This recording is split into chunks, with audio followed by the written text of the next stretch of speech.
जादुई बुढ़िया चुड़ैल। एक जंगल में एक चुड़ैल, दो जादुई चुड़ैल बुढ़िया थी। वो बुढ़िया चुड़ैल इधर उधर घूम रही होती है जंगल में, ताकि कोई लोग आए जिससे मैं उस पर जादू कर मार डाल सकूं। तभी वो बुढ़िया इधर उधर घूमने लगती है और बहुत ज़्यादा गुस्सा में कहने लगती है, ये जंगल सिर्फ मेरा है। इस जंगल में अगर कोई लोग आएगा तो मैं उसे मार डालूंगी। इस जंगल का रानी मैं हूँ और इस जंगल का रानी कोई नहीं बन सकता है, सिर्फ और सिर्फ मैं हूँ। इस जंगल का कोई राजा बन सकता है जो मुझे सहायता प्रदान करे, लेकिन इस जंगल का राजा मैं किसी को बना सकती हूँ, लेकिन रानी किसी को नहीं बनाऊंगी, क्योंकि मेरे पास अपार शक्ति है, जिस शक्ति से मैं किसी को भी मार डाल सकती हूँ। तभी उसी जंगल से एक लड़की, जो घर से इस लड़की के माता पिता बाहर निकाल देती है, यही कारण से वो लड़की घर से बाहर भटकते भटकते एक जंगल में आ पहुंचती है। वो जंगल सुनहरा कलर का होता है और इस जंगल के चारों तरफ से सुनहरा चीज ही दिखाई देती है। ये लड़की को कुछ समझ नहीं आ रही थी कि ये जंगल में कैसे आ गई हूँ। ये जंगल तो बहुत बड़ा घना है, अब मैं क्या करूँ जो इस जंगल से मैं बाहर निकल सकूं। लड़की को कुछ समझ नहीं आ रहा था कि मैं अब क्या करूं। तभी वो लड़की मन ही मन एक तरकीब सोचने लगती है और वो तरकीब यह है कि वो लड़की कहती है कि अब मैं यही जंगल में सोऊंगी और यही जंगल में सदा सदा के लिए रहूंगी और रंग बिरंगे पेड़ लगाकर उसी पेड़ का फल तोड़कर खाऊंगी और ये सुनहरा जंगल में मैं अब सदा सदा के लिए रहूंगी। तभी वो लड़की एक आम का पेड़ लगा देती है और उस आम के पेड़ से उसका फल तोड़कर खा लेती है और उसी पेड़ के नीचे वो सो जाती है और यहीं पर सब दिन के लिए वो इसी जंगल में रहने लगती है।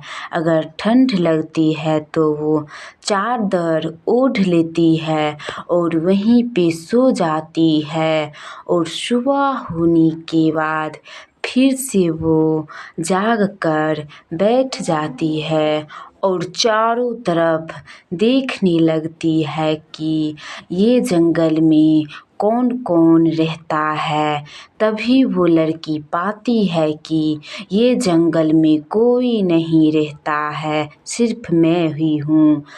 और एक जंगल से उस लड़की को एक हाथ के सहारे से उसे बुला रही होती है और हाथ नीचे धरती की तरफ से बार बार निकालती है।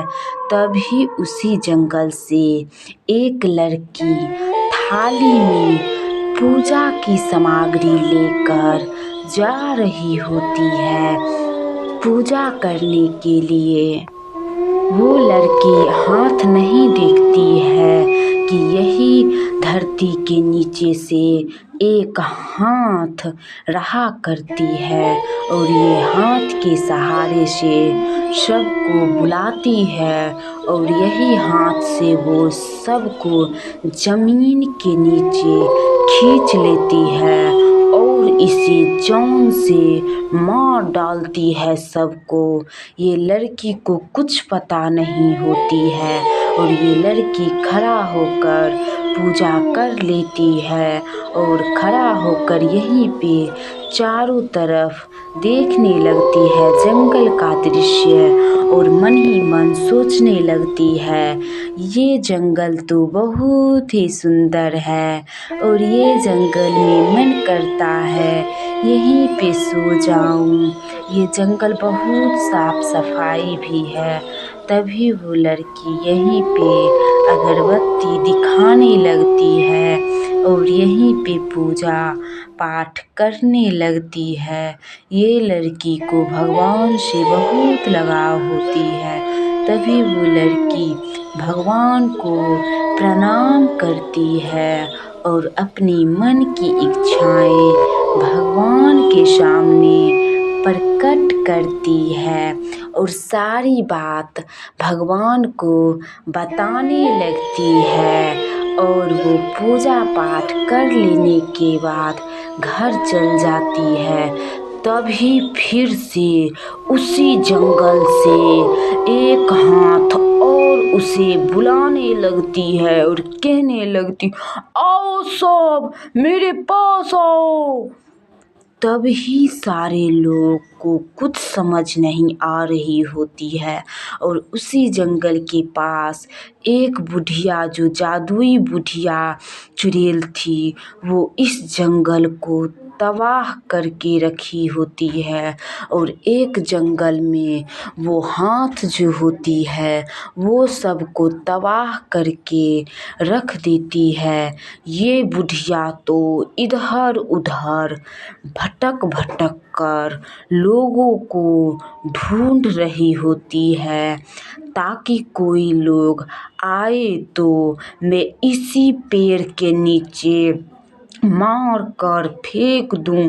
तभी वो बुढ़िया कहने लगती है, आओ सब आओ इस जंगल के पास आओ जिससे मैं सबको मार कर यही पहाड़ के नीचे फेंक दूं और हमें बहुत जोर से भूख लगी हुई है। आओ मैं कुछ नहीं करूँगी आओ। क्योंकि ये बुढ़िया बुद्धि बुद्धि से सबको पुकारती है ताकि कोई लोग आए जिससे मैं जादू कर उस पर मार कर यही पेड़ के नीचे यही पहाड़ के बीच में मार कर फेंक दूंगी ताकि कोई लोगों को पता भी नहीं चलेगा। तो दोस्तों ये कहानी थी जादुई बुढ़िया चुड़ैल की। तो देख इस कहानी में 2 जंगलों का जिक्र किया गया है जिसमें एक जंगल में जादुई बुढ़िया चुड़ैल रहा करती है और एक जंगल में वो हाथ होता है जो एक चुड़ैल का आत्मा इधर उधर भटक कर सभी को धरती के नीचे बुलाती है मारने